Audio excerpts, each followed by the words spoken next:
Hi, welcome to day 2 of the International AFSCME Convention in Boston.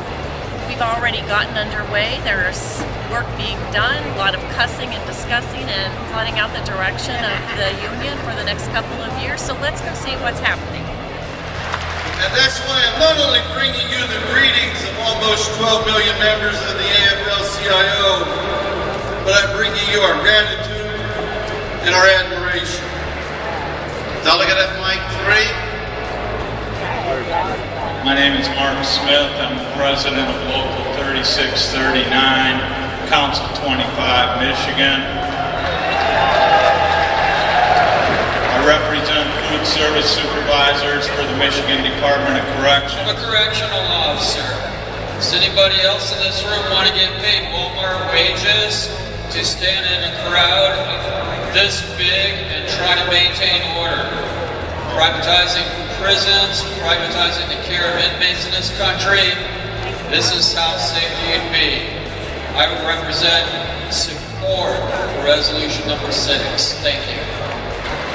Those in favor of the resolution say aye. Those opposed, no. The resolution is adopted. War in this country has left a legacy that is now passed on to future generations. For all those whose cares have been our concern, the work goes on, the cause endures, the hope still lives, and the dream shall never die.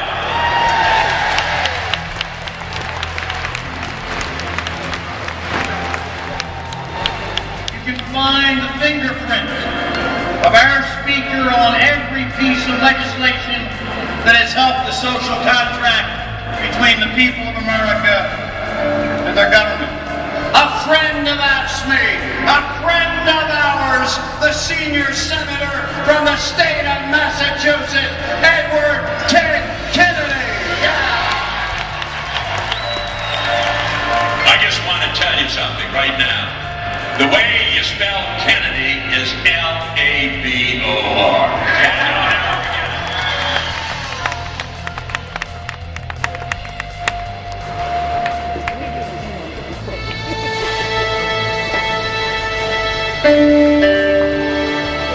I grew up in a family that wanted to achieve in the sense of making a difference in people's lives. Like my 3 brothers before me, I pick up a fallen standard, sustained by their memory of our priceless years together. I shall try to carry forward that special commitment to justice, to excellence, to courage that distinguished their lives. Every Kennedy brother that served in the United States Congress and Senate served on the Labor Committee. All of us understood that it was that committee that could make the greatest difference to working men and women. He was brought up to believe that to those to whom much is given, much is required. But it's really bigger than that. He really feels a moral obligation to do everything possible to make this world a better place.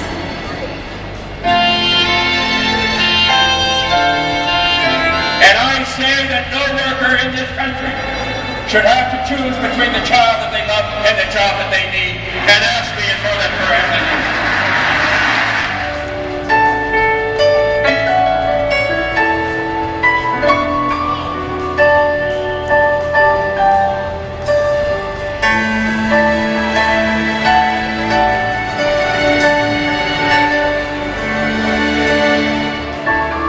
His patriotism, his family, his faith, really. Those 3 things are just intrinsic to who he is. I think of him as this guy who's got really, really big shoulders, and he's strong for all of us.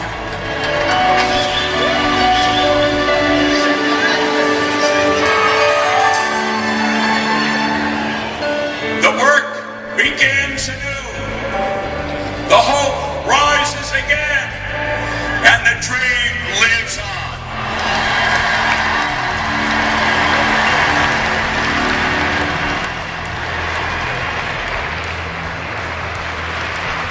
Ted was enormously grateful last year as he was fighting his own health care battle to witness the determination and commitment of working men and women to seeing his dream that at times seemed impossible. The enactment of comprehensive, affordable, and accessible health care for every man, woman, and child in the United States of America moved toward becoming a reality. He was particularly touched by the men and women of AFSCME for their work to make this great and moral goal a reality. He said to me many times that AFSCME members were working not out of a sense of their own personal interest. You already had health insurance, but out of a great sense of obligation to your fellow Americans. He so admired your decency and your humanity. What fueled your dedication to the task was the same thing that fueled his drive. That it wasn't simply enough for him or for you to be content with your own health care. And he loved the men and women of AFSCME. And he loved Jerry McEntee. And he loved and championed the cause of working men and women every single day in the United States Senate. He loved to say, and you may have heard him say it so many times, that when John Kennedy went to the House of Representatives in 1946, the first thing he did was ask to be on the Labor Committee, and he was in the House for 6 years. And then he went to the Senate, and he asked to be on the Labor Committee, and he was in the Senate for 8 years. That was 14 years of John Fitzgerald Kennedy voting for Labor.